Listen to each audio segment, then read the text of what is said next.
వస్తే చంద్రబాబు నాయుడిని అరెస్ట్ చేయడం, చంద్రబాబు నాయుడిని అరెస్ట్ చేసే విధానం, చంద్రబాబు నాయుడిని అరెస్ట్ చేసిన తర్వాత వైఎస్ఆర్ కాంగ్రెస్ పార్టీ నాయకుల యొక్క తీరు కూడా చాలా వరకు కూడా జగన్మోహన్ రెడ్డికి బెడిసికొట్టింది.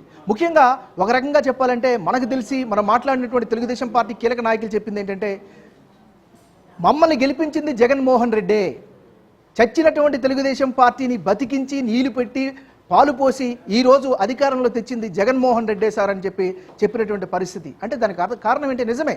ఎందుకంటే తెలుగుదేశం పార్టీని వ్యక్తిగతంగా దాడి చేయకుండా, తెలుగుదేశం పార్టీ నాయకులను వ్యక్తిగతంగా టార్గెట్ చేయకుండా ఉండి జగన్మోహన్ రెడ్డి తన డీబీటీ ఏదైతే డైరెక్ట్ బెనిఫిషియల్ ట్రాన్స్ఫర్లో సిస్టమ్ ప్రకారం డబ్బులు ఇచ్చుకుంటూ పోతే ఈరోజు నల్లేరుమేడ నటకలాగా ఆయన ముఖ్యమంత్రి అయి ఉండేవాడేమో అనే ఒక ఒపీనియన్ సొంత పార్టీ నుంచే వస్తున్నటువంటి పరిస్థితి కనిపిస్తోంది.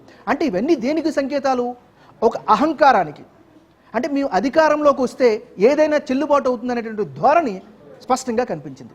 ఇక పార్టీలో కీలకంగా వ్యవహరించినటువంటి విజయసాయిరెడ్డి తీరు, తర్వాత సజ్జల, వీళ్ళందరినీ కూడా చేసినటువంటి చర్యలు కావచ్చు, వారి యొక్క ఆలోచన తీరు కావచ్చు, ముఖ్యంగా ఆంధ్రప్రదేశ్లో విజ్ఞులైనటువంటి ఓటర్ల మీద అధికంగా ప్రభావం చూపించింది.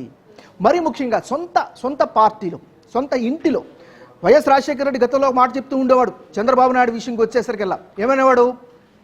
సొంత తల్లికి అన్నం పెట్టినటువంటి వాడు పినతల్లికి గాజులు చేయిస్తాడా అంటే ఒక ఫేమస్ కొటేషన్ ఆయన ఎప్పుడు చెప్తుండేవాడు.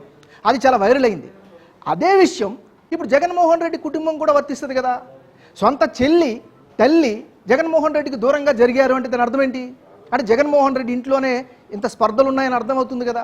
సొంత చెల్లినే నువ్వు కాపాడుకోలేనటువంటి వాడివి మమ్మల్ని ఎట్లా చూడగలుగుతావనేటువంటి ఒక సంకేతం ఇవ్వకనే ఇచ్చినట్టుగా అయింది కదా. ఇది కూడా చాలా పెద్ద ఇంపాక్ట్ చూపించింది. ఇక్కడ ఇంకొక విషయం చూపించాలి.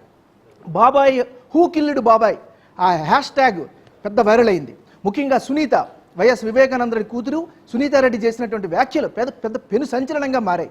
ఏంటంటే YS Jaganmohan Reddy party, YSR Congress party పునాదులు నెత్తురుతో నిండిపోయి ఉంది అనేది చాలా పెద్ద అంశం. అది ఆమె గెలుస్తుందా ఓడుతుందా ఎంతవరకు ఉంటుందో పక్కన పెడితే రానున్న రోజుల్లో ఇది చాలా పెద్ద విప్లవాత్మకమైనటువంటి నినాదంగా మారే ప్రమాదం ఉంది కదా. సో ఇవన్నీ కూడా ఆయన యొక్క కర్ణుడి చావుకి 100 కారణాలు అనేటట్టుగా ఈరోజు వైఎస్ జగన్మోహన్ రెడ్డి పతనానికి ఇవన్నీ కారణాలుగా తెలుస్తూ ఉన్నాయి.